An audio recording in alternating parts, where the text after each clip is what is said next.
Level 3, Key Cavern. Hello here to you, and welcome back to Let's Play The Legend of Zelda Link's Awakening. I need to be quiet for this super awesome music.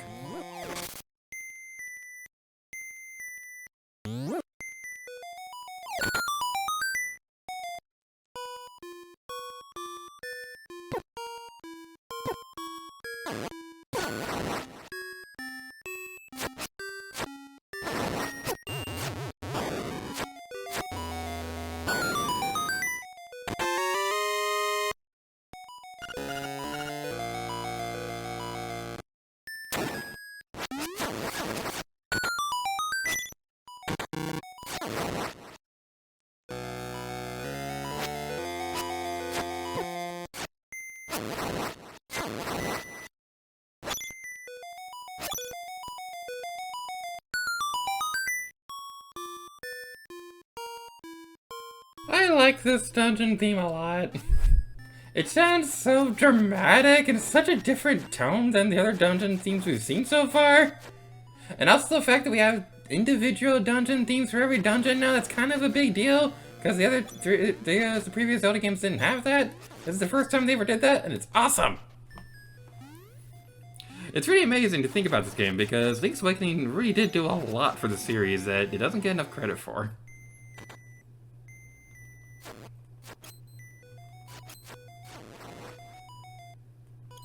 Alright, take care of that.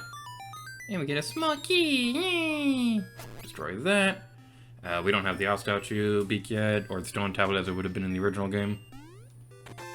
Now we have the stone tablet beak thingy. Let's find the owl statue that belongs to it.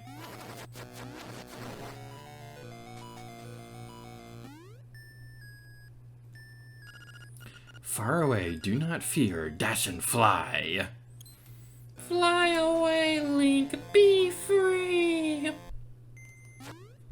Sorry, I always just think of that scene from Cars when, crap, what was that character's name again?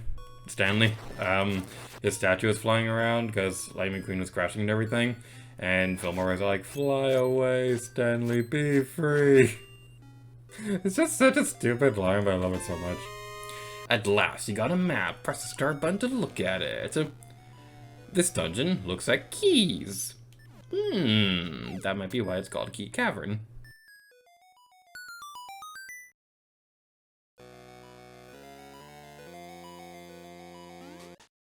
Not much we can do in that first area, so let's head back over here, destroy you, and continue our explorations. These guys over here, I know I said before the other guys remind me of penguins, but these guys really remind me of penguins. So they're going to teleport as you go too close. You want to be super duper careful about them. I like to charge up a spin attack as I jump across the area, because if you time it to try, you'll be able to destroy them in cold blood. And fall off the cliff. If you're not fast enough, this key will fall down, and you have to leave the room and go back in to get to respawn. But eventually, you should be able to pick it up, no problem. But yeah, these guys, they just remind me of penguins. I know they're not really supposed to be like penguin-esque at all, but they're totally penguins. They are totally penguins. Now, you can also use a bomb, and if you are able to aim properly, you can use that to... You can also use a bomb to aim across the way as well. I'm not very good at that though, so I don't even bother trying. Now I just want to watch this go around in circles for a little bit. Whee! I'm so used to these. Okay, let's pick up the key and continue on for our destiny. You are my destiny burger.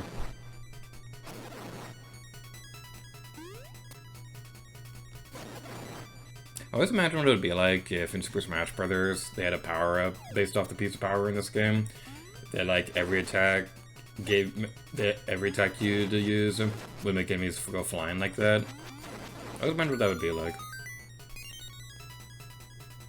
A Guardian Acorn probably wouldn't be that interesting of a power-up because it would just be like defense for a bit, which wouldn't be all that interesting in Smash Brothers, but something like the piece of power would be an awesome power. poke suspicious parts of the wall with your sword and listen to the sounds it makes.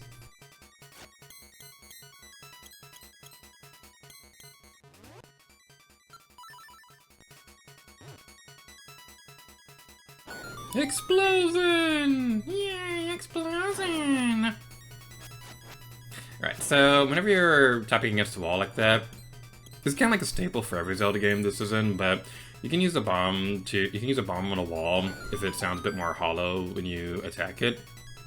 So that's always been like a nice little staple. I think Breath of the Wild even does this too, technically, but not to the degree as the other games. These guys right here used to freak me out so much. I don't know why, but they always used to freak me out whenever you attack them, and then they just like smile as they keep chasing you for a bit. Those are the guys that like freaked me out the most whenever I played this game as a kid. Nowadays it don't bother me that much, but still. You've got the compass. Now you can see where the chests and Nightmare are hidden. This compass has a new feature. A tone will tell you if the key is in the room when you enter. You know, in general, there aren't really a whole lot of things that bother me that much in terms of creepiness and things like that. Ah! Okay! Uh-huh. We don't have a whole lot of health left. This might be a problem. This might be a problem. Ah, we got a fairy. Okay, we're good now. We're good. We are good. We are good. The game heard my complaining. Gee, I thought the Switch 2 was the one with the microphone. But yeah, there aren't really a whole lot of things in general that really freak me out that much nowadays. I guess the most recent thing that happened was Doki Doki Literature Club when I played that game the first time, but even then, it's not really that much of a thing that bothers me. Like, when I say bothering me, I mean like actually scaring me. So, the only big triggers I have are really like graphic violence and things like that, or gore in general. There's a couple things that are definitely a trigger, but it's more like a medical thing where I get really lightheaded if I see a trigger happen. But, actually, I do have one thing that freaked me out recently. It was kind of funny. So, let's go like this. I don't want another piece of Power Wheeler to discover this thing. Okay, I guess we got another one of these things. Okay, I want to see the name of this movie. This popped up on Instagram recently. There's like a movie clip and things like that. So this movie clip popped up and it was talking about how the end of this horror movie, it shows the character and she's like smiling at the screen for a bit, and how it was originally supposed to just be like end on a still image, but the director just had to keep smiling at the camera for a bit. And it didn't bother me at first, but then the more I thought about it, the more I was like, oh, wait, actually, that did kind of scare me. I might not be able to sleep tonight. And I had a little bit of a hard time sleeping that night, but, like, it was still pretty interesting. Like, it's not something that's bothering me nowadays. It's just that first night when I was thinking about it, I was like, oh, I'm actually kind of scared right now. Defeat the black monsters with a hard shell. Feed him something explosive. It's kind of making me think of when I was a little kid and I first saw the original beta game over screen for Luigi's Mansion, how like the lightning flashes and you see Luigi's kind of like droopy face and things like that. It doesn't bother me nowadays, but when I first saw that as a kid, I was like, oh, okay, that's like the scariest thing that I've ever seen in my entire life. Now we got these guys. I believe these are Dodongos. Yeah, these are Dodongos. I can't wait to bomb some Dodongos. Okay, we missed that guy. Beat up again. That will restart the timer because it's exactly how bombs work. Everybody write that down. If you have a bomb, you can just pick it up and it'll reset the timer. You should be fine.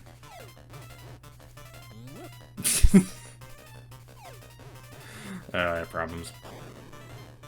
Oh, we don't have a whole lot of bombs left. We should be a little bit more sparing.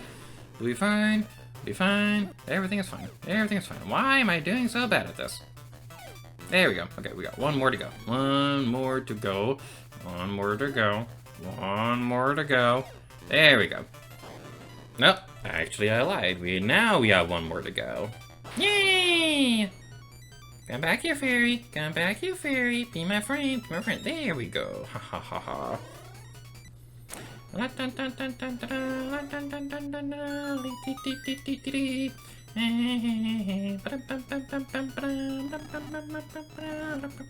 Yay! You got the Pegasus boots. If you hold down the button, you can dash. Yay! This thing is pretty nifty. We see these crystals that we weren't able to shout earlier. Huh? What a weird object. There must be some way to tackle this obstacle. With the Pegasus boots, we can just ram right into it. It's super epic and awesome. And these wider gaps, if we have the feather equipped, jump! Isn't that so cool? Like, combining two items into one? Again, this wasn't something they did in previous Zelda games, but it's so influential for what they'd be doing in the future beyond this point. Link's Awakening is so much more influential than most people realize, and that's one of the main reasons why I love this game. Okay. Okay, alright. Get with me, choo-choos. Get with me, choo-choos. There we go. Get away from me! Only hurt me if you actually, you know, deal damage so I can get that stupid piece of power music away from here. Okay. Alright. Pegasus boots activate. Okay, I was trying to do this. If you have the sword equipped while the Pegasus boots are equipped, we'll get the small key. That's super awesome. But yeah, if we have the Pegasus boots equipped while the sword is out, Link will automatically start charging with the sword. It's pretty awesome. Leaving the dungeon momentarily so that we can reset the music, because I'm kind of tired of that piece of power music. I can't even hear the audio while I'm recording these videos, but it's just burned into my brain right now, and it's like I want to listen to the key Cavern music while editing this video. Just go away. Just go away. Go. Shoot. Beat it. Alright, if we were try to do this. If we try to do this. Okay, never mind. Yeah, that's one way you can do that. You just ram into him on the side. I thought for certain this guy was going to fall down like a swamp, but I guess he apparently wasn't going to. He just didn't really feel like it today. He didn't really feel like it, and I don't feel like taking a lot of damage, so I'm going to do some fancy editing magic to make it look like we're doing that. I mean, we did do that on the first try. There's nothing proving otherwise. It's right here.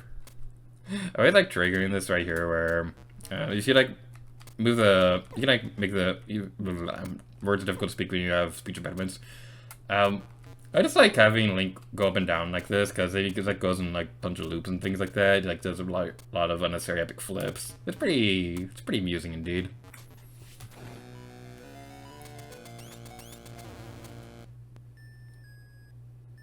We are missing a treasure chest. I'm gonna head back real quick. Heading back towards the beginning of the dungeon, we can now use our Pegasus boots to shatter those crystals and defeat this one lonely choo-choo. Or I guess his name is a Zoe, but you know what? He's a choo-choo. He'll always be a choo-choo, and I will always call him a choo-choo, and you'll always be a choo-choo. Also off screen, I went ahead and grabbed another potion from Crazy Tracy, and this time it was 42 rubies. So yay! Inflation is a bitch.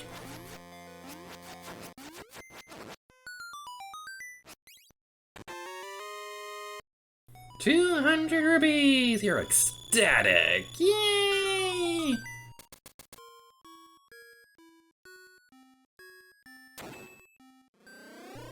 It would have been a little nice if we got that a little sooner, so that it would have been easier for us to get the shovel. But you know what? It's one step closer for us to get the next item in the town tool shop, so we'll get there eventually. Now, something kind of amazing that I did off screen, so I forgot this was a thing, but let's go like this, and whee! he just like flips up to the ceiling. It just looks so silly. I love it so much. In case you couldn't tell, I really like this game. Except when that happens. When that happens, it's not the most pleasant thing in the world. We destroyed the piranha plant. Now, we don't have to do this, but I like destroying all the crystals in this room. Don't even get to destroy all those penguin guys, but I have to destroy all the crystals. If they don't look like crystals in this version, don't worry, you're not the only one. I didn't think they looked like crystals either when I was a kid, but yeah, In the Switch remake, they redesigned them to make them look more like crystals, which I guess was always supposed to be their original intention. So that's a fascinating detail indeed. Now, a bit of a weird quirk about this dungeon, I don't have an answer for, is this key. The Nightmare key is the Nightmare door is right here. We've already opened up everything else. Like if we look at the map, look, there's like literally nowhere else for us to go. This key doesn't work in any other dungeon. So what is the purpose of this key? Was this a mistake? Was it supposed to be for something that got cut? What's the point of that key? If anybody has an answer, please tell me. This has been bothering me for a long time. You can't find me. Oh no, we're battling a preteen. Ah, a preteen eyeball! Ah, die! Yeah, using the tried and true Zelda format technique, using the tried and true Zelda technique of using the item from the dungeon to fight the boss, we're gonna use the Pegasus boots to ram into the eyeball. Or we just go like that, and then use the Pegasus boots to split it in half. I always forget that you can just use the regular attacks on the first couple ones. I always keep thinking you have to use the thing like that. Back up a little bit, and then go like that. And this is literally the easiest boss in the game. Okay, second easiest boss in the game. There's one coming up a little bit later that's a lot easier. But like literally just go up to the area, go a little bit downwards, and you can't miss this even if you tried.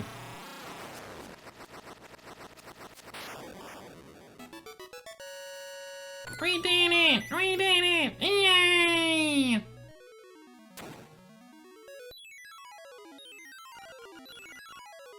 You've got the Sea Lily's bell.